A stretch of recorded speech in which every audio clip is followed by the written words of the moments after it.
So in today's discussion, we're going to finish up chapter 10 and then move into chapter 11. So before this, we've been talking about how to make alcohols. That's our purpose, and is how to synthesize alcohols. And we reviewed all the older reactions and now have talked about Grignard's and organometallic reagents and how they can make alcohols. This is kind of an oddball topic, but this is how the textbook ends chapter 10, and that's to talk about the sulfur analog or sulfur equivalent of a thiol, and or sulfur equivalent of alcohol, which is called a thiol. Now, a thiol is an SH group. It is also, in the older terminology, called a mercaptan. And the reason it's called a mercaptan is that it turns out that the mercury-sulfur bond is one of the stronger bonds that's known in organic chemistry. And so sulfur has an affinity to bond mercury ions. And there's actually a lot of proteins and enzymes and other things that will actually bind mercury in biological systems and sometimes even in plant systems. So what's the difference between an SH bond and an OH bond? And we can start with that. So each one of these is going to be, how does SH differ with OH? So we start with the idea that SH doesn't hydrogen bond, but OH does. Remember, there's only 3 elements that form hydrogen bonds: oxygen, nitrogen, and fluorine. Sulfur is not one of those. So the best kinds of interactions that a thiol could undergo is the dipole-dipole interactions. So if you took a look, for instance, at CH3SH, which is called methane thiol, and methanol that we used in lab, methanol has a boiling point of, give me 10 degrees either way, it'd be approximately 80 degrees. Actually, probably not. It'd probably be closer to 70 degrees. But the idea is that at room temperature, methanol is a liquid, and we've used methanol in the lab.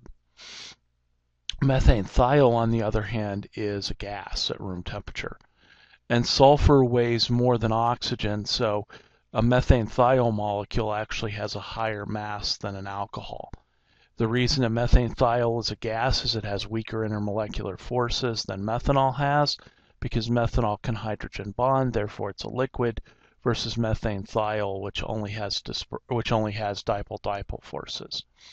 Now, thiols actually, because of their high volatility, methane thiol is actually what's used to add to natural gas in order to give it that gas smell. If you have natural gas in your home, natural gas is mostly methane.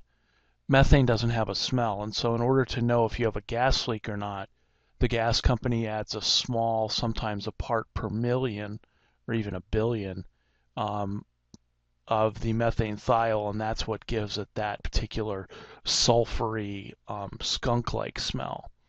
Thiols also are used by skunks, so a skunk always has a thiol locked and loaded in case something aggravates it.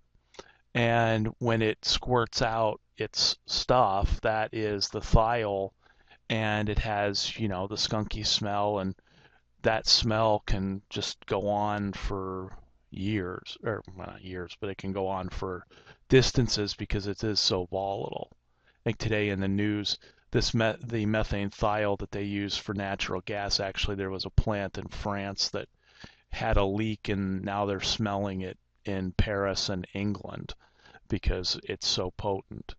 But that's what skunks use, when they get aggravated with things. And I'll come back to the skunks in a minute.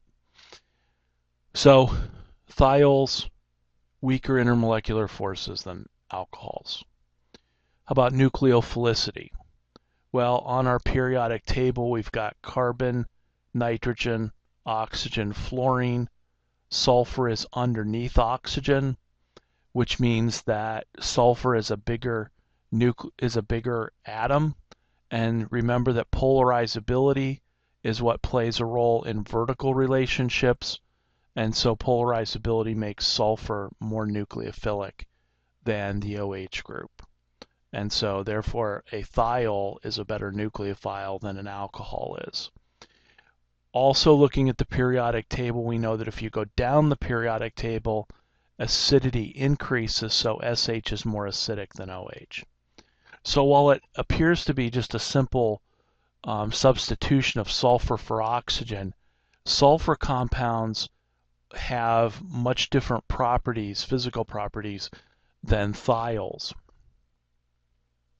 Now, another thing that happens with sulfur compounds is that the sulfur atom can actually be oxidized. And there's two ways that you can have oxidation occur of thiols. One is that if you have two thiol molecules in the presence of what we would call something like a mild oxidant. And for this lecture and for the other ones, I'm going to show oxidation as an O in brackets just to indicate some generic reagent. One of the ways that thiols can be oxidized is to have two of them come together, and actually you lose two atoms of hydrogen to form a sulfur-sulfur bond, and this is called a disulfide bond. Now, if you've talked about this in biology or maybe genetics, you know this is a disulfide linkage. And this is important in biochemistry because there are these compounds that have a carbon that's attached to a carboxylic acid, that's also attached to an amine, and then it's attached to another group, and these are amino acids. Well, one amino acid that has a sulfur here is cysteine, and so you can actually have two cysteine molecules become oxidized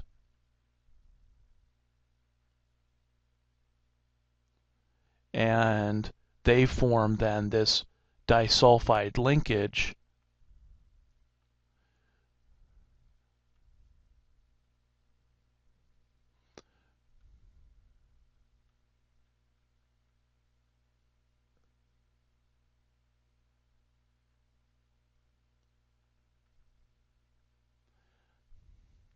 And where that plays a large role is in the fact that these amino acids, when they form a polyamino acid or a protein, you can actually have chains of proteins with SH molecules coming off of them, and you can form these disulfide linkages then in the presence of oxidizing reagents so that those chains can be linked through those disulfide linkages, and they can create a tertiary structure for those different proteins, and they can cause a protein or an enzyme to be activated or deactivated, or in a protein's case, whether it's denatured or in its normal state.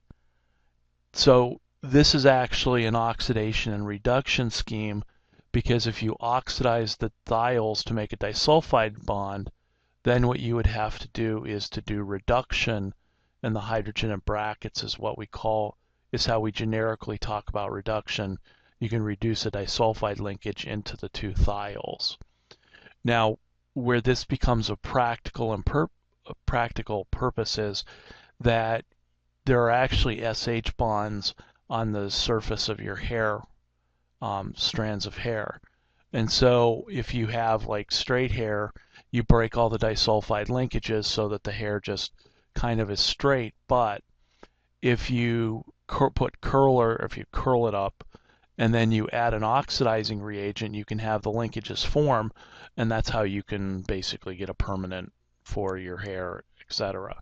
So it's just simple oxidation reduction chemistry to either break apart all the disulfide linkages or form the disulfide linkages. And you'll learn more about this if you go on and take biochemistry or an advanced biology class, because these disulfide linkages play a huge role in the structure, which plays a huge role in the reactivities of biological molecules. The actual reagents that you'd use are, for the most part, mild oxidizers. So you could probably get away with something like hydrogen peroxide here, or some other, mild oxidizer. If you use a harsh oxidizer, though, then you actually have a much different oxidation. If you take a thiol and you treat it with something like potassium permanganate, so these are very strong oxidizing reagents, you can actually then add oxygen atoms to the sulfur. So you can turn that sulfur into, ultimately, in its highest oxidation state, this, which is called a sulfonic acid. And so under harsh conditions, either KMNO4 or sometimes nitric acid, you can actually oxidize the sulfur all the way up to this sulfonic acid. And this illustrates sort of a fourth difference between sulfur, an SH, and an OH, in the fact that sulfur can undergo oxidation, but not only that, it can form an expanded octet, because the sulfur is on row 3 or lower on the periodic table. And so you can actually get a variety of different oxidation states here. I've just shown you sort of the lowest and the highest oxidation states in terms of the thiol and then the sulfonic acid. And we'll talk more about sulfonic acids in in the next lecture. We'll come back to this. So that's kind of a short and fairly simple introduction to the SH equivalent of OH, and it's really not an equivalent because there are significant differences between SH and OH. Which leads us then into Chapter 11 of Reactions of Alcohols. Now, Chapter 10 was about synthesizing alcohols by Grignards, by reductions with sodium borohydride or lithium aluminum hydride, and by all of the other reactions, SN1, SN2, hydroboration oxidation, mercuration, demercuration, all of those other reagents. Chapter 11 is going to deal with reactions of alcohols. Or oxidations of alcohols specifically. So if we look at the oxidations of alcohols, what we can actually do is look at these as the reverse of reduction. So here's what we saw. We saw in the last chapter that if you take a ketone, you can reduce a ketone down to a secondary alcohol. And we could use lithium aluminum hydride or sodium borohydride to do that reduction. Now, what we didn't quite see, because I didn't talk about necessarily the reduction of carboxylic acids, but we certainly saw that if you take an aldehyde, that you can treat an aldehyde with sodium borohydride and reduce it down to a primary alcohol. Now, what we talked about last semester, and just to kind of, because it wasn't something that you'd necessarily remember right off the top of your head, but when we did ozonolysis, or when we did cleavage of a double bond, remember that one of the things that we did when we cleaved the double bond with either ozone or potassium permanganate is that we converted each carbon that was in the double bond into a carbonyl. And then what we said was we had to look at the aldehydes and the reagent that we were using to do the oxidation and see whether or not that aldehyde could be oxidized by that reagent up to a carboxylic acid. And if you remember, the reagents that would do this would have been things like potassium permanganate and hydrogen peroxide, because the hydrogen peroxide in the ozonolysis reaction. So in last semester, I introduced the idea of aldehydes being oxidized up to carboxylic acids, And now we're going to talk about that more formally in the fact that primary alcohols can be oxidized to aldehydes, and aldehydes can be oxidized further up to carboxylic acid. So these three molecules exist in an oxidation and reduction scheme. You can reduce aldehydes down to primary alcohols. You can actually reduce carboxylic acids all the way down to primary alcohols as well if you use lithium aluminum hydride. And I didn't show you the mechanism of that because that's going to take a month or so for us to talk about, but we can reduce carboxylic acids all the way down. And actually they would go through the aldehyde part first. Now, what's really difficult is to reduce carboxylic acids directly to aldehydes. And those reagents are really hard to come by. And what's also difficult is to not oxidize a primary alcohol all the way up to the carboxylic acid, but just have it stop at the aldehyde. So those are the more difficult reagents. We're going to see this reagent here in a few minutes to go from primary alcohol to aldehyde. And we're going to see the other difficult step in going from a carboxylic acid down to the aldehyde. I don't know that we'll actually ever see that, but I'll propose a way that we can do that in multiple steps. So here are oxidation reduction schemes for secondary alcohols and ketones, and primary alcohols, aldehydes, and carboxylic acids. So let's talk about oxidation. There are lots of reagents that you can use to oxidize secondary alcohols up to ketones. And these vary in strength. You have KMNO4 is one of the oxidizing reagents. Chromium trioxide and sulfuric acid is called the Jones reagent. It's a very, very harsh it's a very, very harsh oxidizing reagent. It's very harsh. And it is based on a chromium 6, because that's the oxidation here. It's based on a +6 chromium. Another chromium reagent that you can use to oxidize secondary alcohols to ketones is potassium dichromate, which again has another chromium 6 as your oxidation reagent. I'll talk more about these two in a minute, because these two in a minute they're very good, but they're not something that we like to use. And you can use something as simple as bleach. Sodium hypochlorite is bleach. That's the active ingredient in bleach.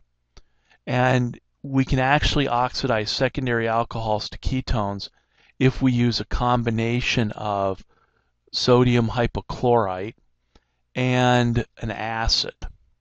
And sometimes in the lab, when I teach second semester lab, we'll take sodium hypochlorite and we'll mix it with acetic acid to form the HOCl, which is hypochlorous acid, and that is a very mild oxidizer that will easily oxidize a secondary alcohol up to a ketone. Now, all of these have different sort of strengths. KMNO4 and the chromium 6 reagents are the harshest. The bleach, the hypochlorous acid, is kind of milder, but all of these will accomplish an oxidation of secondary alcohol up to ketone. Now, chromium 6 reagents work very efficiently, but the problem is that chromium 6 is a toxic metal that is carcinogenic.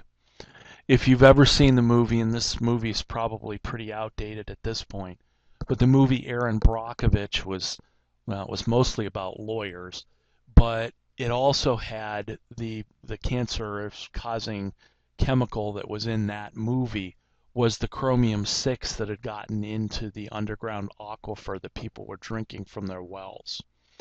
And so chromium-6 is something that is kind of discouraged in oxidations nowadays because of its toxicity. And you would never use a chromium-6 reagent if you were synthesizing a drug that you were going to try and have FDA approval, because you'd ultimately have to prove to the FDA that you got every single molecule of chromium out, and that would be virtually impossible to do. And so sometimes we use it in the lab, but it's not the most environmentally friendly of reagents. Now the bleach and acid is much more environmentally friendly, although some people will argue that anything with a chlorine in it is bad, which I suppose goes for NaCl salt. But bleach and acid is much more environmentally friendly than, let's say, the chromium-6 is. Potassium permanganate's kind of in between, because if you, with a potassium permanganate, if you go to the pet store and you buy a reagent that you add to an aquarium to clear it up if it gets really cloudy, it's a purple reagent, and that's the potassium permanganate. And what it does is it just oxidizes the organic stuff up and make it soluble in water so that your cloudy aquarium becomes magically clear.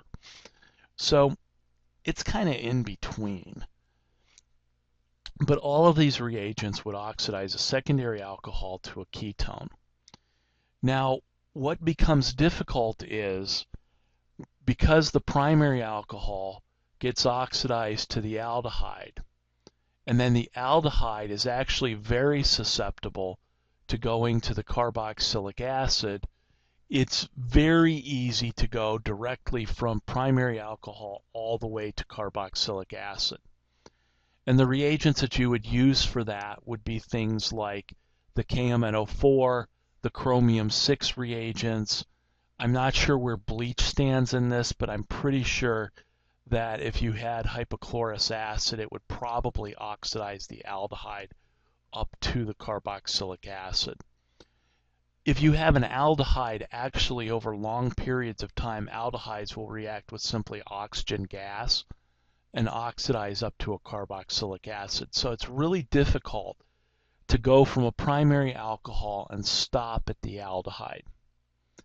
So all the reagents that we just kind of outlined, and I'm going to leave oxygen out of this, but all these other reagents would not only oxidize a secondary alcohol to a ketone, they would also oxidize a primary alcohol all the way to a carboxylic acid. What do you use if you want to stop at the aldehyde? Well, one of the first reagents that was actually developed was what's called PCC, or pyridinium chlorochromate. And this reagent basically was a poisoned chromium-6. We talked about reducing triple bonds last semester. In terms of reducing a triple bond down to a double bond, we had to poison the palladium catalyst, and that's what gave us a Lindlar catalyst. Well, somebody came up with the idea, and it was a guy named Corey, who is a famous synthetic organic chemist at Harvard, that if he could poison the chromium-6, that it would only be able to oxidize a primary alcohol to an aldehyde, but it wouldn't oxidize an aldehyde up to a carboxylic acid. And so what he did was he took chromium trioxide and added an organic molecule. This ring is called pyridine. And he took the pyridine and added HCl to it to make it pyridinium. So pyridinium chlorochromate has the pyridine along with the HCl. And so this PCC will only oxidize primary alcohols to aldehydes, and it'll stop there. It's not strong enough to oxidize the aldehyde all the way up to the carboxylic acid. Now, PCC you can use to oxidize a secondary alcohol up to a ketone. So any of these harsh reagents would work. Also PCC would work if you want to oxidize secondary up to a ketone. But PCC will stop at the aldehyde. Now, one of the problems with PCC is that it has all sorts of, again, environmental issues with the chromium-6. You have pyridine, which is a reproductive hazard for men. And so you have all sorts of environmental issues with PCC. And so are there more environmentally friendly ways to accomplish this reaction? And it turns out that there's two. One is what's called Swern oxidation that was developed by Swern. And what Swern oxidation is if you take a primary alcohol and you react it with a combination of dimethyl sulfoxide, which is a polar non-hydroxylic solvent, and oxaloyl chloride. These two reagents will oxidize a primary alcohol only to the aldehyde, and so it will stop at the aldehyde. Swern will oxidize a secondary alcohol to a ketone as well, just like PCC did. So what you have to remember is that you also have, in addition to PCC, you have Swern. So Swern will stop at the aldehyde. And there's no heavy metals in Swern oxidation. There's an issue with DMSO. If you get it on your skin, it dissolves, it goes directly into your bloodstream, and there's all sorts of issues with dimethyl sulfoxide. But it's not necessarily as bad of an environmental problem as chromium-6 with the PCC. Another reagent that your book introduces, yes, I said your book. So if you go in your book, you'll see they introduce what's called the Dmp reagent, which is the Des-Martin periodinate, or whatever. In this case, this has what's called a hypervalent iodine, and that's what will do the oxidation. So the Dmp reagent has this iodine actually going to gain electrons and undergo reduction so that the other species becomes oxidized. So this iodine is actually going to gain some electrons in the process. The O-acetate, the AC stands for basically the acetic acid part, so these are just what are called acetate ions. But it's the hypervalent iodine that does the oxidation on the organic molecule. And again, it will take a primary alcohol to an aldehyde and stop there. And a secondary alcohol it will take to a ketone with no problems. Okay. So this is another one, the DMP or Des-Martin. That reaction will also form aldehydes from primary alcohols. And it's not as environmentally hazardous as using chromium-6. It's just basically, it's a more environmentally friendly reagent. Okay, so we can oxidize primary alcohols in our scheme to aldehydes using PCC, Des-Martin, or also the Swern. If you want to go all the way up to the carboxylic acid, then use your potassium permanganate, your chromium-6, and you can also use bleach for that. Now, one of the ways that the chromium-6 reagent has been used in the past in what's called qualitative analysis. Or I'm sorry, not qualitative analysis, quantitative analysis. Or I'm sorry, no, what am I thinking?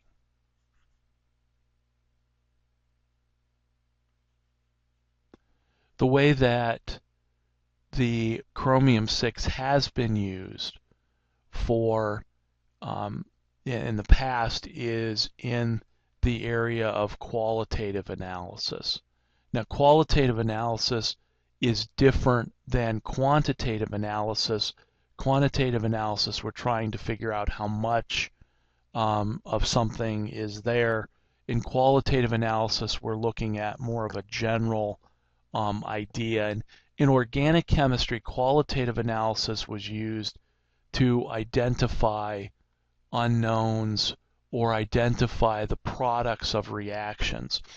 If you've already been through organic lab, or if you're in organic lab right now, you're learning about spectroscopy. And spectroscopy is the way that we determine the structures of our molecules, whether somebody just walks up on the street and says, hey, here's a molecule, identify it, which actually occasionally does happen, or you do a reaction, you're trying to figure out what the major structure, what the major product structure is.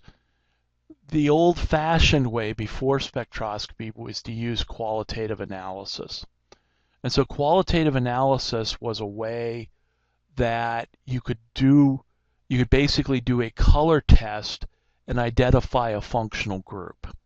For instance, if you have a double bond and you treat it with bromine liquid is a red-orange color. And if you add bromine to a molecule that contains a double bond, you of course would add your bromines, trans, but what you would see is you would see the disappearance of the red-orange color of this reaction. So if somebody suspected their molecule had a double bond, a drop of bromine could be added. If it disappeared, then voila, you know you had a double or a triple bond in your molecule. Another reagent that was commonly used for that was KMnO4. KMnO4 is purple in color. When KMnO4 oxidizes something, it forms MnO2, which is a brown precipitate. And you'll actually, if you're in lab this semester, you're going to see this reaction because in your multi-step synthesis of benzocaine that you do, you're going to take a purple liquid and you're going to see the formation of that brown precipitate. Well, in qualitative analysis, again, if I thought I had a group that could be oxidized, in my molecule, adding the purple KMnO4 and seeing the brown precipitate told me that indeed I had a reagent, or I had a molecule that could undergo oxidation. That's how people had to do this in the old days. I can tell you that when I took organic chemistry, our second semester lab, 50% of it, this whole second half semester, we were given 3 or 4 test tubes of unknown compounds, and we had to do these stupid tests to figure out what the unknown was. And trust me, if you think 4 hours a week now sucks, we were in the lab like every available moment we had, because that was the only way you could identify 4 molecules in a half a semester. And I know I'm sounding like I walked to school uphill both ways in the middle of winter with no shoes, but that's how you had to determine the identities of organic molecules in the not so distant past. Now with spectroscopy, we can figure out the structure of an unknown molecule in an hour and a half using advanced techniques that you probably won't learn in spectroscopy, but maybe in the future. So anyway, I digressed. The use of chromium as a qualitative test was that chromium-6 in its 6th oxidation state is orange, chromium-3+ is green. And if you actually went back to the movie Aaron Brockovich, they showed ponds that were green because the chromium-6 had undergone reduction down to the green chromium-3+. So anyway, if you have an alcohol and you want to know if it's primary, secondary, or tertiary, one of the preliminary tests that you can do is what's called the Jones test for the Jones reagent, sometimes called the chromic acid test. So what you would do is, if you treated your alcohol with chromium-6 and it went from orange to green, that means your alcohol could be oxidized up to a carboxylic acid or a ketone.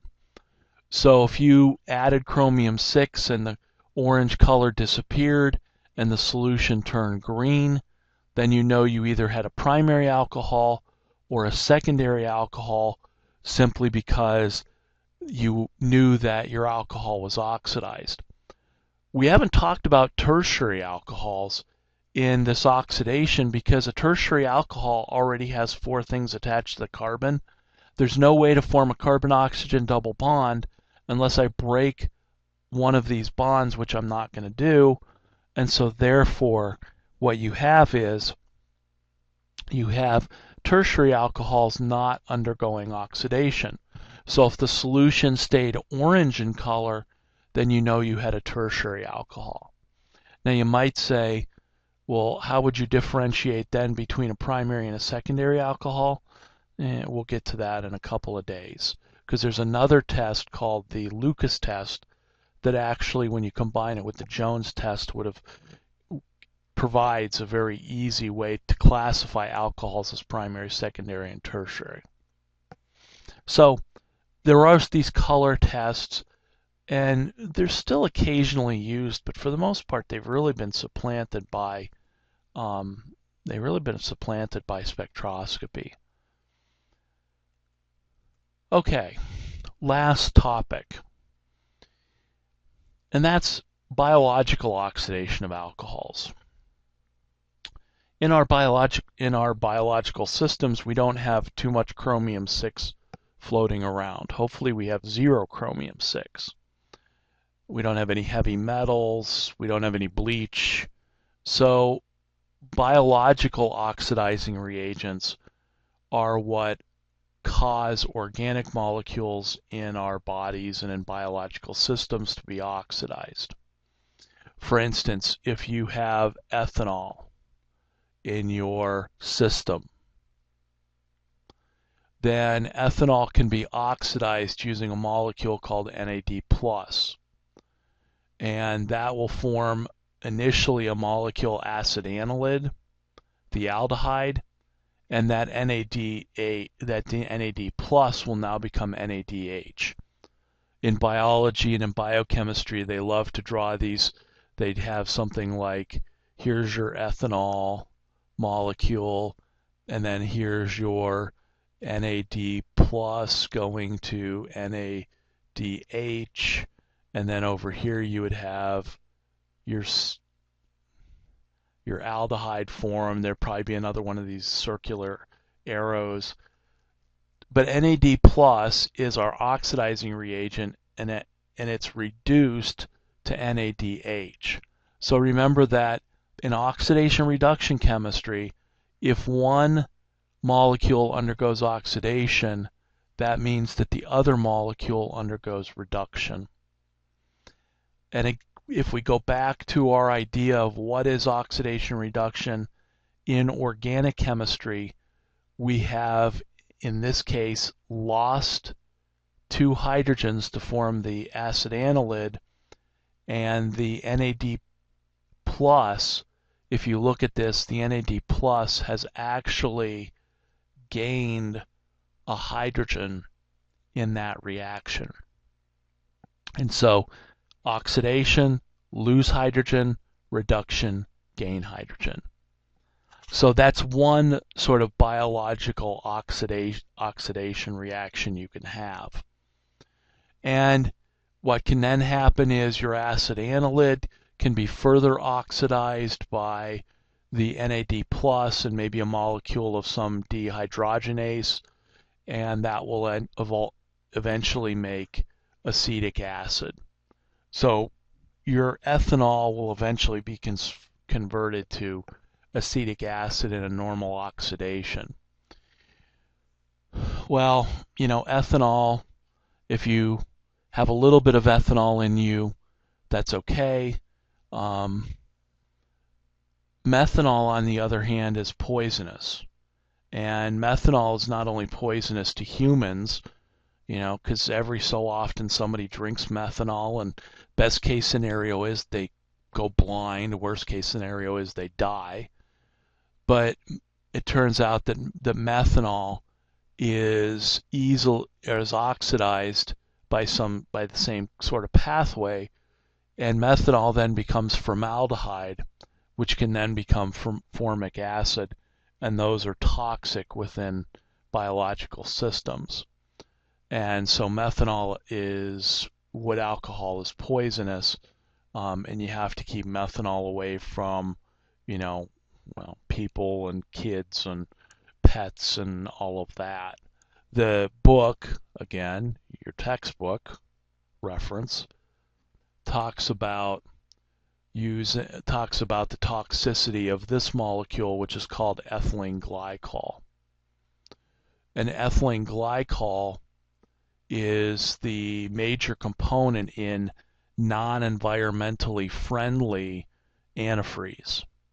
So when you put the blue windshield wiper juice in your car, that's methanol based, because the methanol will lower the freezing point of ice so that in essence it melts the ice from your windshield. Ethylene glycol is put in your radiator because it will raise the boiling point of the water in your car so that you can use so that it cools at a high temperature. But the problem with ethylene glycol and the problem with antifreeze is that it has a sweet taste. Not that people would go around tasting ethanol or ethylene glycol, but you have to be careful that if people spill this on their driveways, they have pets and other animals that also find it sweet. And when it gets in any kind of a biological system, it eventually gets oxidized up to oxalic acid, which is a tad bit poisonous to said pets and animals, as well as people. And so you have to be careful with your antifreeze, because the ethylene glycol that's in it can cause bad things to happen to animals if they were to drink it or to lick it off of the driveway. Now, there is an environmentally friendly antifreeze that is actually based on adding one additional carbon to the molecule, and that's to make propylene glycol.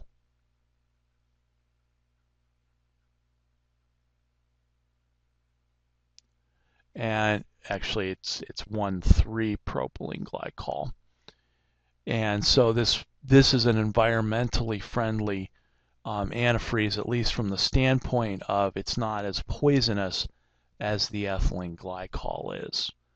The problem there is that when you switch over to the environmentally friendly propylene glycol, then you have to determine the percentage in your radiator by using a whole different set of specific gravities, and who actually does that with their radiator. But if you Google search online, you'll see that you used to actually have to use this device where you had some balls in a side of a plastic thing with a little squeeze with a little squeezy thing that you would pull the antifreeze up, and it would measure the specific gravity or the density of the material or of the liquid to know how much ethylene glycol or how much propylene glycol you had in your system, which would ultimately tell you the maximum and minimum temperatures of your radiator before it boiled over and or froze, respectively.